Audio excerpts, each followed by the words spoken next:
Howdy folks, I'm Brian, I'm Amber. and here's some Reddit. Our first story is titled, Am I a Jerk for Ditching the Date and Leaving My Partner Stood Up? I'm a 27-year-old female and I'm an attorney dating a 33-year-old male programmer. He's constantly late for things and has always had problems with keeping track of time.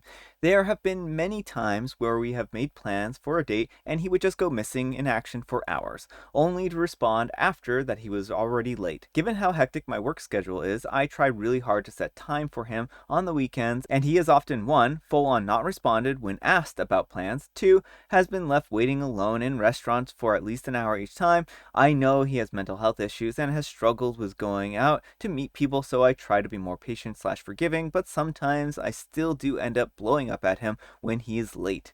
This time it was our anniversary. When I found out the place, I booked it way in advance and got there on time. I texted him asking, "Hey, are you on your way?" He left me on red. After waiting an hour, I basically texted him that I was incredibly mad at him that he was doing this again. I left and he eventually told me that he got there an hour and 45 minutes after we had planned to meet. He then called me and said that he was really sorry, please come back, and that he was really trying. I lost my temper and yelled at him that he didn't care about my time and he always leaves me waiting like a dog for when it suits him, and that at least he could do is warn me that he was going to be late. He said that I didn't respect him for trying and his mental health and how difficult it was for him to even meet me. He admitted that sometimes, once he's late, he even procrastinates more because he doesn't want to deal with the consequences of it. I admit that I'm a stickler for time. Time is very important to me, and now with work, it literally means I can't do other things. I just spend so much time waiting for him. I'm mad because it feels like irresponsibility. Am I the jerk for expecting him to be on time or at least tell me that he's going to be late? All right, folks, what do you think? Jerk or not the jerk? Not the jerk, but this sounds like not the relationship for you. There sounds like there's something else going on here. I mean, I know that OP's partner has some mental health issues, and it also might be something like ADHD as well, or some executive order dysfunction, where he has a hard time keeping track and making plans and whatnot. Things like ADHD can manifest like this. I am not sure, right? I mean, I'm not going to be an armchair psychologist here, and I think that it's just a possibility. So, but this doesn't give him a pass or an excuse. If he has a hard time with these things, then he needs to learn how to deal with them and cope with them. He needs to develop coping mechanisms. And it can start with something as simple as, well, if you're going to run late, just tell me and let me know ahead of time. I'm not going to be mad at you. I just need to know so that I can make other plans. And I think that that's really what it boils down to here. And I think that OP is, their time isn't being respected, or at least it feels like that.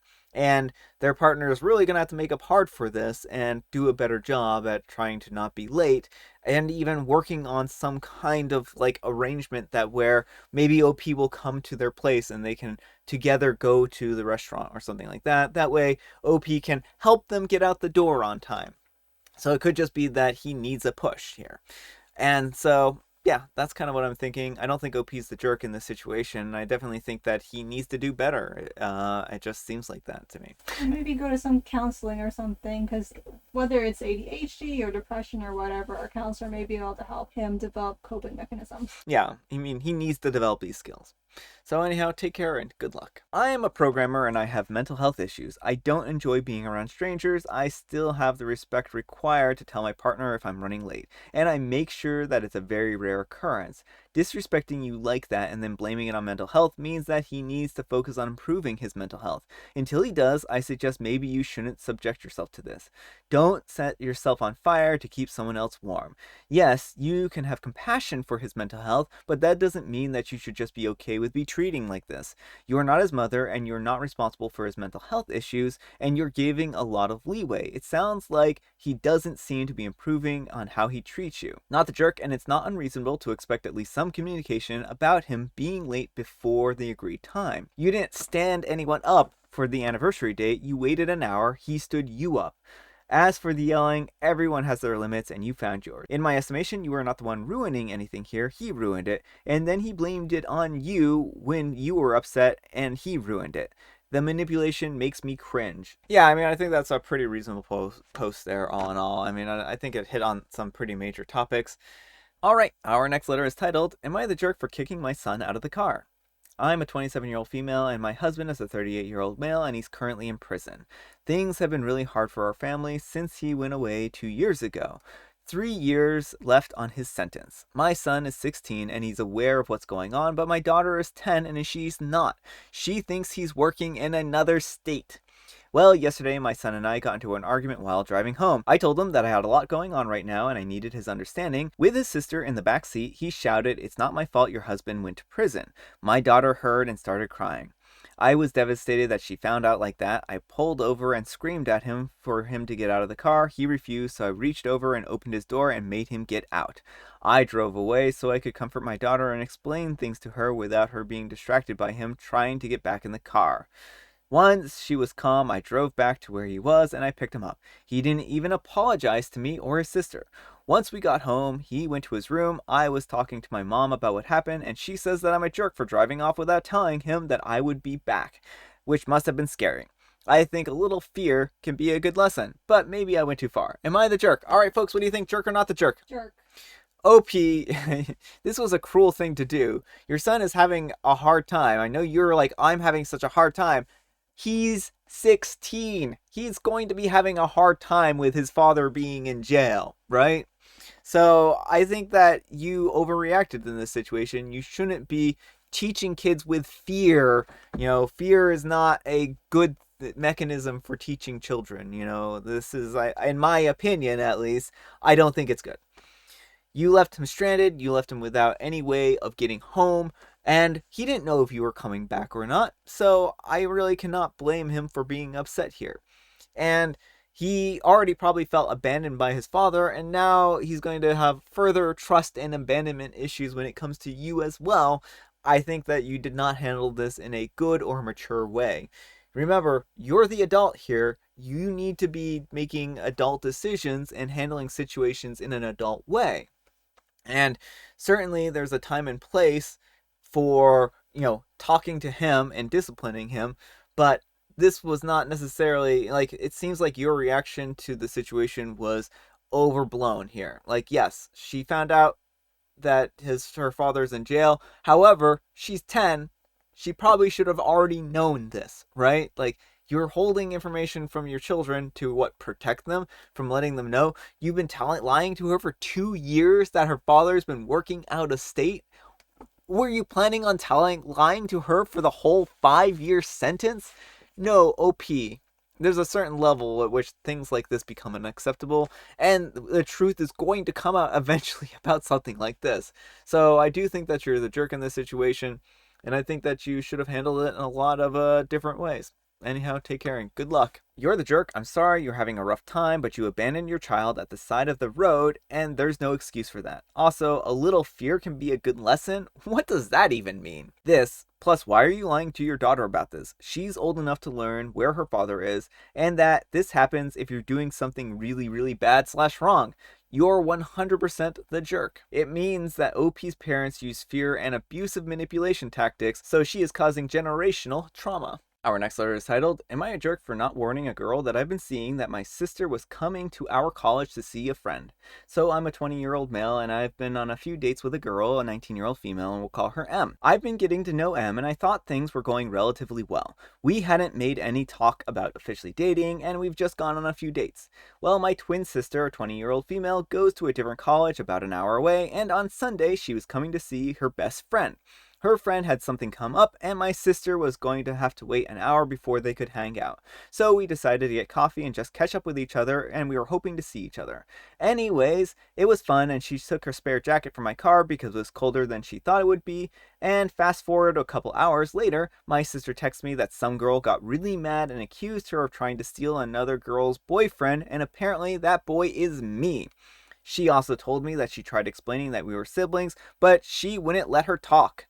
I figured that it was M, but I was confused as to why she would jump to conclusions, especially when we aren't dating. Well, not even 10 minutes later, M comes into my apartment, super mad, yelling, saying that her friend seen me in a coffee shop with another girl, and started describing my sister. And then seen that same girl with my jacket. Started calling my sister names, other rude names for a adult worker, and how bad of a guy I am, and when wouldn't let me explain, so after she ranted about my sister, she finally asked if I had anything to say, so I said, glad to know that it's how you feel about my sister. Her face went completely pale and said I should have told her, and I tried to explain that she was my sister, and she said, well, maybe I should have told her before my sister came here, and called me a jerk and then left. So am I the jerk? All right, folks, what do you think? Jerk or not the jerk? Not the jerk. I mean, what if she was a friend too? Like, OP, apparently you cannot have any female friends from here on out. That is what this means if you're dating M, I guess. No, on a serious note, you're not the jerk, OP. This is absurd. You're not even officially dating, and now she is making a big scene about you having a coffee with another person when she doesn't even know or understand the circumstances around that coffee. So I don't think that you're a jerk in this situation, but it seems that she has very, very, very different expectations about what your relationship is than what you do. And I think you two need to sit down and have a discussion about where your relationship is, if you even have a relationship at this point in time. And yeah, she seems like a very jealous individual who probably has a lot of growing up to do, because this is not a mature way of handling a situation like this. Yeah, she jumped to a conclusion and it did not work out in her favor. Anyhow, take care and good luck. This girl's got red flags. You guys aren't even dating and she's already acting this possessive. She didn't even apologize? Not the jerk. Huge red flag, and then she proceeds to blame him. Run, OP. Even if they were in an exclusive relationship, her approach was way too aggressive. Anything more than, my friend saw you with someone, what's up, would have been over the top. Learn to communicate. Alright, folks, it is tea time. Grab your beverages of choice, and I hope you have some tasty beverages. Amber, where's my joke book? What have you done with my joke book, Amber? Blah. I demand free jokes. Why is a false friend like the letter P? Because although he's the first in pity, he's always the last in help. Maybe that's a little bit of riddle wisdom there for you. Anyhow, I have mint tea. no, you don't. Oh, wait. I have mint tea. I have licorice spice. I'm sorry for the fake out. See, people, I don't even know what drink I have half the time. I don't know what's going on. This is all just a facade. Alright, our last letter is titled, Am I the jerk for spraying water in my wife's face to wake her up? My wife sleeps like a rock every single night. She gets in this very, very deep sleep and nothing can disturb it. When our twins were babies, she never heard them cry during the night. It didn't bother me until recently. She decided that she was going to wake up early every day as a part of her, quote, self-care routine. She sets up 1,000 alarms every 10 minutes from 5 a.m. to 6 a.m. She doesn't hear any of them. I, however, am awake since the first alarm at 5 a.m. I wake her up and I can't fall back to sleep, so I toss and turn until I have to get up for work. She doesn't wake up immediately after I talk to her. I have to shake her and talk to her and constantly do this until she's up, and I don't mind doing that at 7 a.m., but at 5 a.m. it's just simply cruel. This has been going on for 2 weeks and I am exhausted. Well, yesterday I decided I had enough of this BS, and when her first alarm went off, I took my water bottle and I sprayed water in her face. She was awake instantly, turned off her torture device, her phone, so I could go back to sleep. She didn't say anything, so I did it again this morning. She's apparently furious because it's extremely rude to splash her with water, not once but twice. I think it's extremely rude to keep me sleep deprived, but she disagrees. Edit 1. She hasn't seen a doctor for it, and she never bothered either of us. Someone said it might be ADHD symptom, and my wife does have ADHD. 2. I have expressed hating being up too early, but haven't warned her about the water. I didn't think the water through. 3. Separate rooms would be a good solution. Alright, folks, what do you think, jerk or not the jerk? Everyone sucks a little bit. Yeah, I mean, everyone's kind of a little bit of a jerk in this situation. Maybe, it's hard to say who's more of a jerk, but like splashing someone with water in the face is a little bit rude, and a lot bit rude. But also, waking someone up for like 2 weeks straight at 5 a.m. and not getting up, that's also rude as well. So I don't know. I think that OP and their wife have some issues to work out, and maybe they have different sleeping patterns, and maybe they need to figure out some kind of solution that's going to work for both of them. And it sounds like maybe even potentially some therapy intervention might be a good place to start in this. So, yeah, I think that OP, you should have asked your wife what you could do to work with her to help get her up in the morning. And you could even have suggested the water to her and said, hey, there are certain things that we can do. Like, do you want me to like splash you with water? That might help wake you up, which I'm sure she would say no. But you can always bring these ideas up, and have a discussion. So I do think that you are being a jerk in this situation, but I do think that she is as well. So anyhow, take care and good luck. Not the jerk. The brief discomfort she feels from a splash of water does not hold a candle to that of being woken up every day at 5 a.m. and having to sit through an hour of nonstop blaring alarms. I would die. Yeah, I would have lost sleep and she would have gotten way more than a spritz. And they have kids. Sleep is the most sacred thing in the universe with kids. She is the biggest jerk. I might have turned off the alarm the first time and said it is too bad to be her. Reddit is kind of cruel today. Not the jerk. Sleep is holy and your wife's BS is killing yours. Hours of alarms because you don't have the discipline to get up is just about the most selfish thing imaginable. So to be clear with her, she gets one snooze otherwise, she is going to get the splash. Wow. I'm really surprised at how many people are taking the side of OP here. I'm not surprised, but I'm a cat, so like if someone put water in my face, I would not be happy. I would suggest you tell your wife that she needs to sleep on the couch until she agrees to see a sleep therapist. This is not normal sleep behavior. Alright folks, that's all the time we have for today. I hope you enjoyed today's video. If you did, consider giving me a like, and if you didn't, consider giving me a dislike. Thanks so much for watching, and I'll see you all tomorrow. Bye.